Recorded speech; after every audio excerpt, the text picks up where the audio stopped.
Hey everybody, Carlos Diaz from Omegavus Trend and the Forecast Mastery. So today's follow-up Wednesday. So we're trying to keep time cycle Sunday or Monday pre-market analysis for throughout the week, and then I'm probably gonna do an update or two for the upcoming, the action of the week. And if you want to get some action, there might be some link, maybe not, but just keep paying attention to the descriptions until I actually mentioned it, but it might be there or not. You might want to join our newsletter where we do a pre-market analysis on Sunday with very specific insight how smart money I tend to identify a no trade zone throughout the week, and basically we'll provide that for four major uh, markets: NQ, ES, crude oil, and gold as of now. It's completely free. Just like click on the link. If there's no link, don't worry about it. It will be soon, but I'm just going to pitch this in there because many people have been asking if I have a newsletter or not. So I'm going to keep that, revive that, and probably going to get started. But bear with me, just letting you know. The next thing is I might be having also updates in regards of a daily forecast service coming soon. I'll let you know about that too. But for now, let's just get on with the forecast. So if you check the previous video below, this is the setup. I went short on Sunday. Happy trigger. Again, check the videos below. These are micros, and here's a setup that I can show you right now where we went short.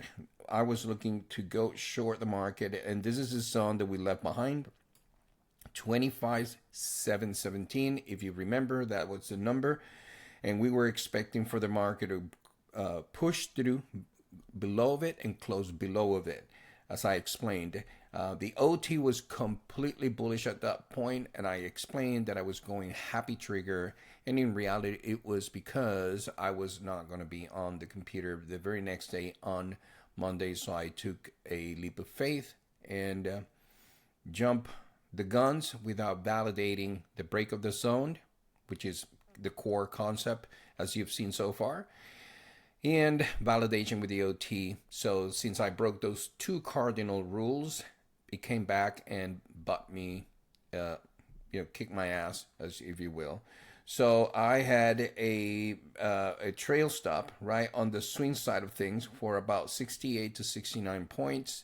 So I lost about $698 on the total contracts, 4 or 5 contracts on the NASDAQ, on the micro contract on the NASDAQs, and I lost about 375-ish on the ES as well. So yeah, lesson learned, I guess, right? So from there on, the market reverted, and from it's been nothing but amazing into the buy side, right? So you can see here how I was leaving some support zones on the way up where I was expecting the market to come back, hit the zones. Actually, it was supposed to be included in there. It missed the zone and continue higher.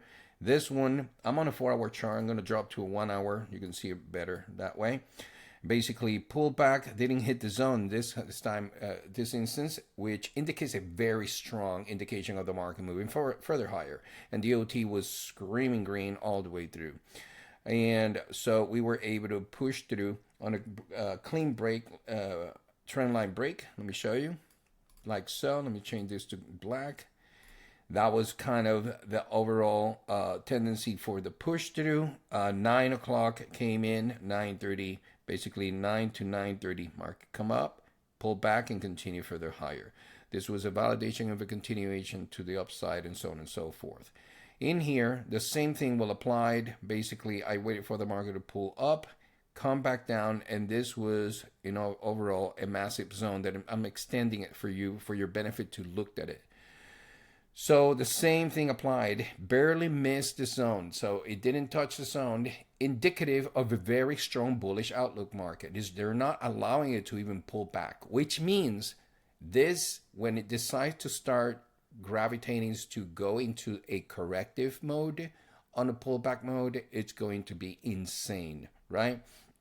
So, and here we go. So here's the first, new highs. Market pulled back down again. Overnight sessions, 5 o'clock in the morning. Market opened up, pushed through, and finally, for the first time for quite a while, we have an outside bearish bar, right?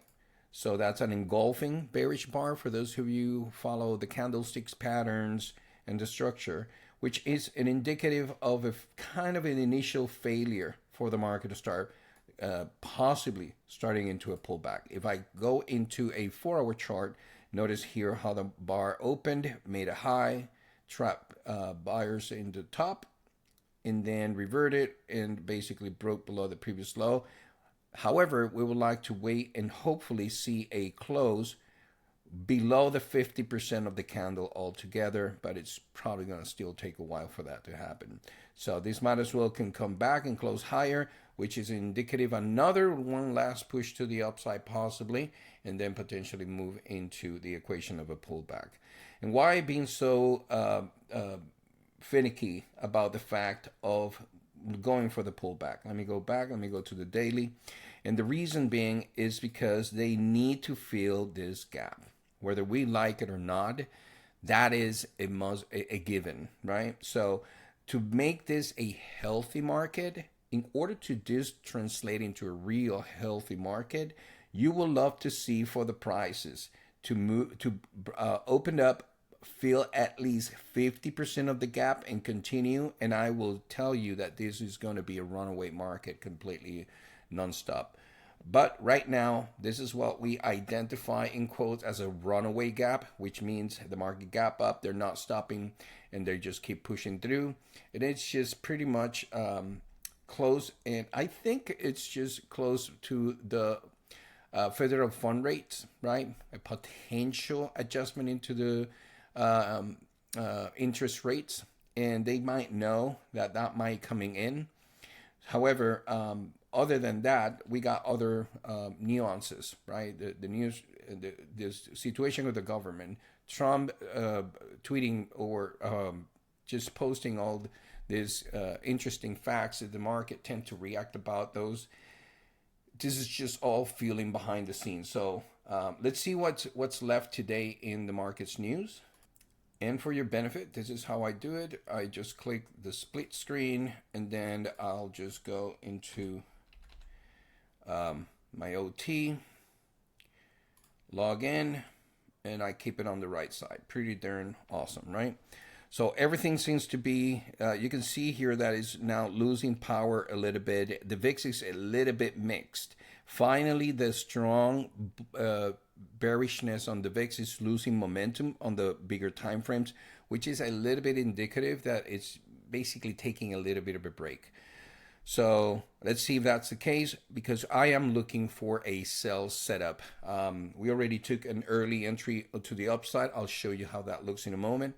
But basically on the news, we got federal fund rates happening today at 2.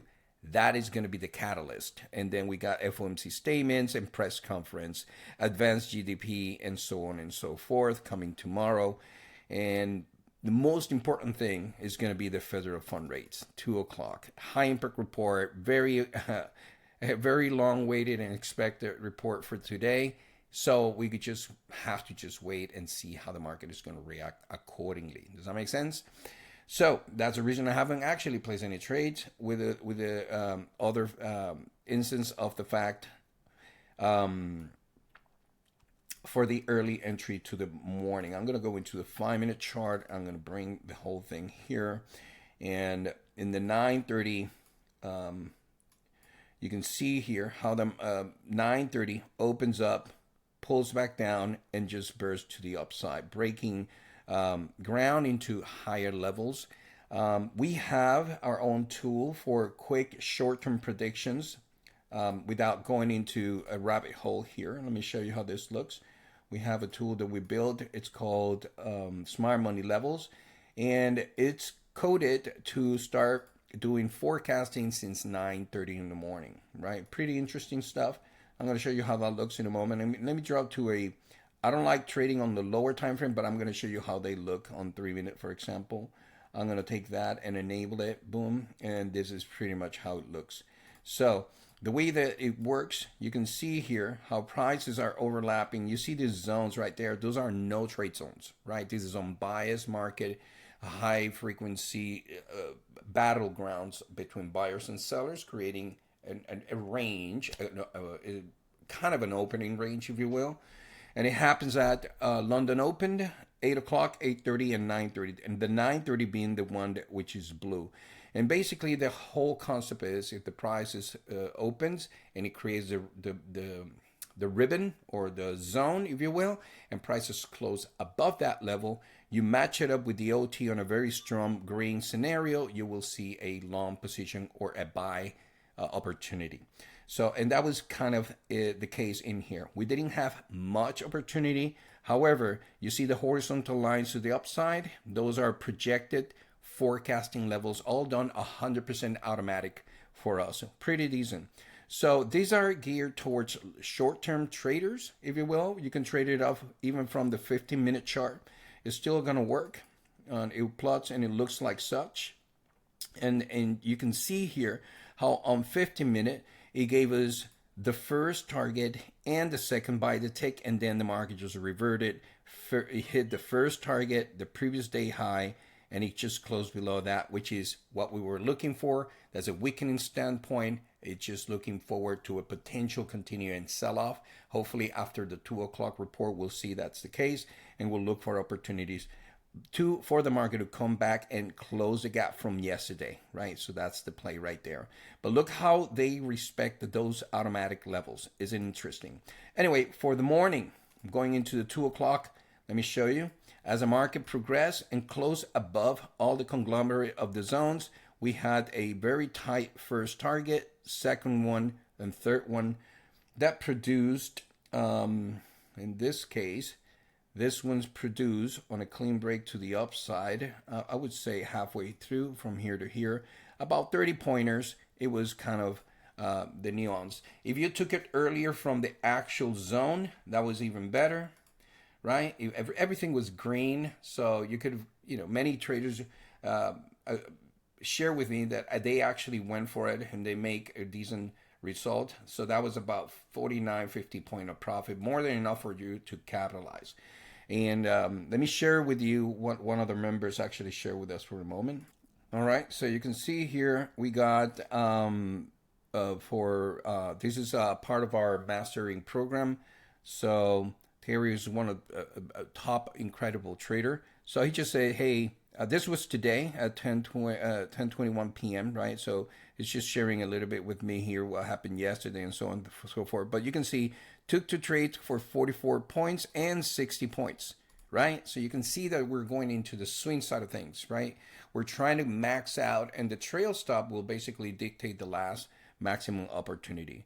Pretty darn awesome. So, I just wanted to share to let you know this is not about me. It's about you, right? It's about how you can take control of your own trading scenario and just go all at it. It's absolutely staggering. And to prove the point, here's another comment that he sent me right here. Right, this was December 20th, right? So I'm not gonna bore you with the nuances, but he goes now for 50 points right into the market. He goes, and you can see at the bottom he says, "Thank you for the power of trading with professional edge," right?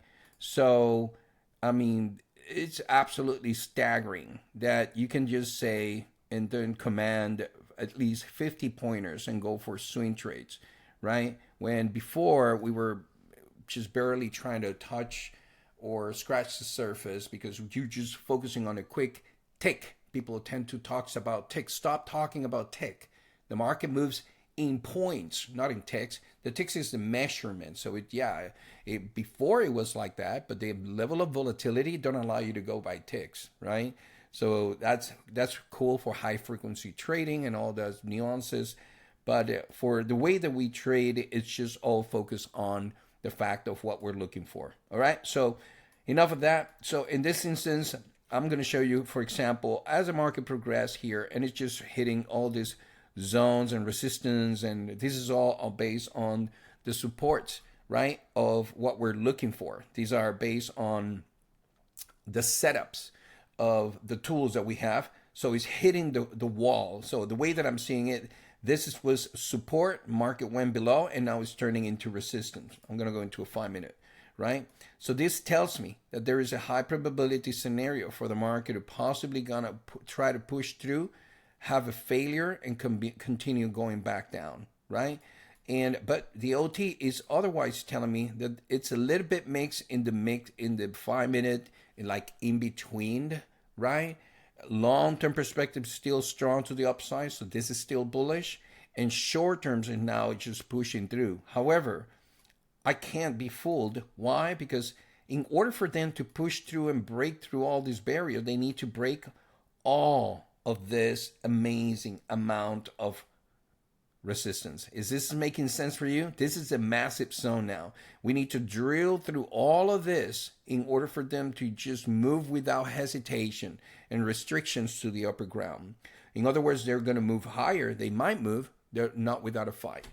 This is not a cup of tea for me. 2 o'clock is coming in, and high impact report, federal fund rates. So we better wait for that to happen so that we can come back and strategize and look for long-term perspective into the market. And the way that I like to do it, I go for a 4-hour chart. I see the structure of the market. I love for the fact that the market went up, created a base, which is the previous day close at the 26,163, went up, coming down, a clean break below that 26,163. Below that level, we have an impending support zone area back to back.